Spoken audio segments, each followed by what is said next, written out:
بھوک سے مر رہے ہیں۔ تمہاری منحوس بچی کا خرچہ میں نہیں اٹھا سکتی۔ ساس نے مجھے آدھی رات کو گھر سے نکال دیا۔ میں بائی کے گھر چلی گئی۔ جب بائی کو یہ سب کچھ بتایا تو وہ بھی حیران ہوا۔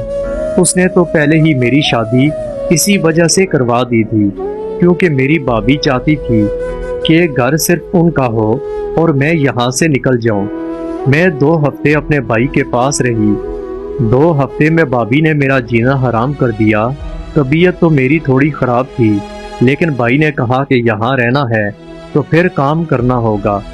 میری بچی روتی رہتی، میری بھابھی اس کو اٹھاتی بھی نہیں تھی۔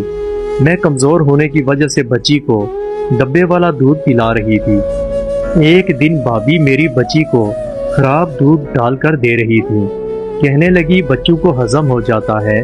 میں حیران رہ گئی، یہ تو کسی دن میری بیٹی کو زہر بھی دے دے گی۔ بس یہی بات وجہ بن گئی۔ میں نے بھائی سے شکایت کی تو بھائی کو بہانہ مل گیا۔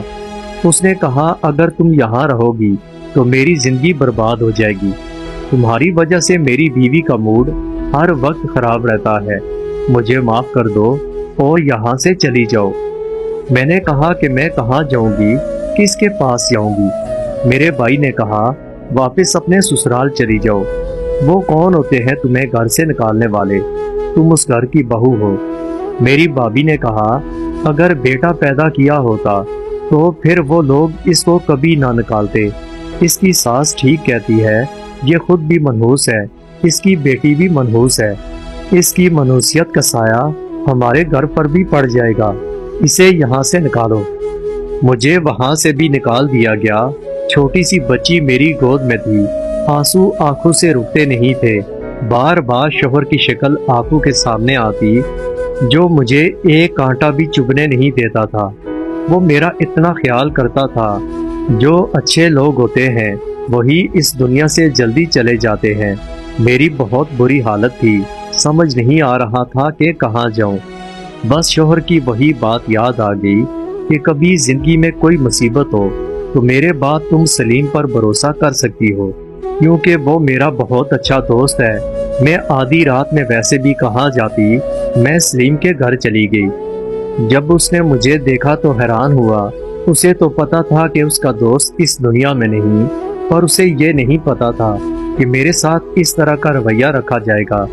اس نے فوراً مجھے اندر بلا لیا۔ وہ شاید اکیلا ہی تھا، لیکن ابھی فی الحال وہ میرے لیے محسن تھا، کیونکہ باہر کی دنیا میں تو نہ جانے کتنے بھیڑیے تھے۔ اس نے میری بیٹی کو اٹھایا تو اس نے کہا کہ بھابھی اس کو تو بہت تیز بخار ہوا ہے۔ میں بھی پریشان تھی کہ مجھے کوئی ہوش نہیں تھا۔ سلیم میری بیٹی کو فوراً ڈاکٹر کے پاس لے گیا۔ ڈاکٹر کی فیس بھی بہت زیادہ تھی، لیکن سلیم نے پیسے دے دیے اور دوائی لے لی۔ پھر میری بچی اور میرے لیے کچھ نئے کپڑے بھی لیے، میرے لیے کھانا بھی لیا اور ہم لوگ گھر واپس آ گئے۔ اس نے کہا آپ آرام سے کھانا کھا لیں۔ میری بیٹی کی طبیعت کچھ ٹھیک ہو گئی، وہ سو رہی تھی۔ میں کھانا نہیں کھانا چاہتی تھی، میں بہت بری حالت میں رو رہی تھی، لیکن اس نے کہا کہ آپ اپنا خیال نہیں رکھیں گی تو پھر آپ کی بیٹی کا خیال کون رکھے گا؟ آپ کھانا کھائیں، میرے ہوتے ہوئے آپ کو کوئی تکلیف نہیں ہوگی۔ میں نے سکون سے کھانا کھایا۔ اس نے کہا کہ آپ اوپر والے پورشن پر 2 کمرے ہیں، نیچے 1 کمرہ ہے۔ نیچے میں اکیلا رہتا ہوں، آپ کا یہاں رہنا مناسب نہیں۔ آپ اوپر والے پورشن میں جائیں، میں آپ کے لیے کمرہ صاف کر دیتا ہوں، لیکن دوسرے کمرے میں آپ نے بالکل نہیں جانا، وہاں پر قدم بھی نہیں رکھنا۔ میں نے کہا بالکل جیسا تم کہو گے ویسا ہی ہوگا، میں وہاں پر نہیں جاؤں گی، اور یہ تو تمہارا احسان ہے کہ تم میرے لیے اتنا کچھ کر رہے ہو۔ سلیم میری بات پر کہنے لگا کہ بھابھی آپ کے شوہر کے بھی مجھ پر بہت سارے احسان ہیں۔ میرے حالات اچھے نہیں تھے، میرے پاس پیسے نہیں ہوتے تھے، وہ میرے حصے کی فیس بھی دیتا۔ میری پڑھائی اسی کی وجہ سے مکمل ہوئی تھی، نوکری بھی اسی کی وجہ سے لگی تھی۔ بس یوں سمجھیے یہ جو کچھ بھی ہے وہ آپ کے شوہر کا ہی ہے۔